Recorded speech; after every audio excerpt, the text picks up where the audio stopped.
আসসালামু আলাইকুম প্রিয় শিক্ষার্থী, আমরা আরো একটি গুরুত্বপূর্ণ একটি সমানুপাতিকের অঙ্ক নিয়ে আসলাম। এখানে শিক্ষক নিবন্ধন 2010 এটি এসেছে, 10তম শিক্ষক নিবন্ধনে এসেছে।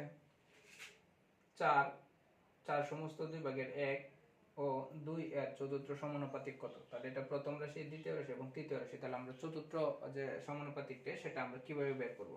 তাহলে এখানে দেখেন, আমরা চতুর্থ সমানুপাতিকের সূত্র জানি দ্বিতীয় রাশি ইন্টু তৃতীয় রাশি ভাগ হচ্ছে প্রথম রাশি। আমরা একটু এই দিক দিয়ে রাফ করি। রাফ হচ্ছে 4 সমস্ত 2 ভাগের 1। তাহলে 4 সমস্ত 2 ভাগ 1, এটা যদি আমরা 4 দোকানে 8, 8 আর 1 যোগ করলে কত হয়? 9। তাহলে 9/2, এটা হচ্ছে আমাদের দ্বিতীয় পদটা। তাহলে আমরা এখানে দেখেন তৃতীয় পদ হচ্ছে 2, এটা হচ্ছে প্রথম পদ। তাহলে প্রথম পদ আমরা নিচে বসাই 4। এরপরে দ্বিতীয় পদ কত আছে? দ্বিতীয় পদ হচ্ছে আমরা এখানে সমস্ত বাংলাম, এই সমস্তটারে যদি আমরা ভাঙি তাহলে 4 দোকানে 8, 8 আর উপরের 1 যোগ করলে হয় 9। তাহলে 9/2। তাহলে এই যে 9/2 যে হইছে, আমরা এখানে আমরা দেখেন ভগ্নাংশ আকারে না লিখে 9 আমরা উপরে লিখবো আর 2 আমরা নিচে নিয়ে আসবো।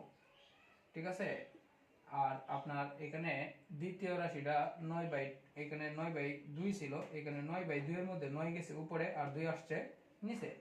এখন আমরা তৃতীয় রাশিটা কত আছে? তৃতীয় রাশি হচ্ছে 2, আর প্রথম রাশি ছিল 4, এই যে 4 এখানে আসছে, এটা প্রথম রাশির মান।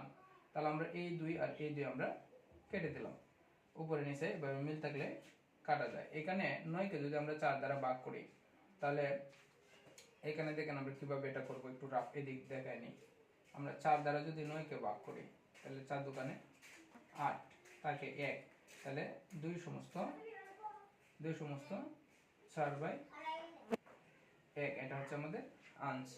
কারণ আমরা ভাগ শেষ হচ্ছে 1 আর ভাগফল হচ্ছে 2, তাহলে এটা উত্তরটা হবে, এখানে দেখেন 4 চলে আসবে নিচে আর 1 যাবে উপরে। তাহলে 2/4/1, এটাই আমাদের আনস। আমরা এটা যেখানে অপশনে আছে সেটা আমরা দেখাবো। ঠিক আছে? এইভাবে আমরা বের করতে পারি। এই ভগ্নাংশের 9 চলে গেছে উপরে আর 2 নিচে এসে পড়ছে। প্রথম রাশির সাথে 2 গুণ সম্পর্ক, 2 2 কাটা, আর আপনার 9 কে 4 দ্বারা ভাগ করলে 2/4/1। আপনি এটাকে আপনার যদি অপশনে সমস্ত না ভাঙায় তাহলে আপনি 9/4 এর উত্তর দিতে পারেন। ঠিক আছে? ধন্যবাদ সবাইকে।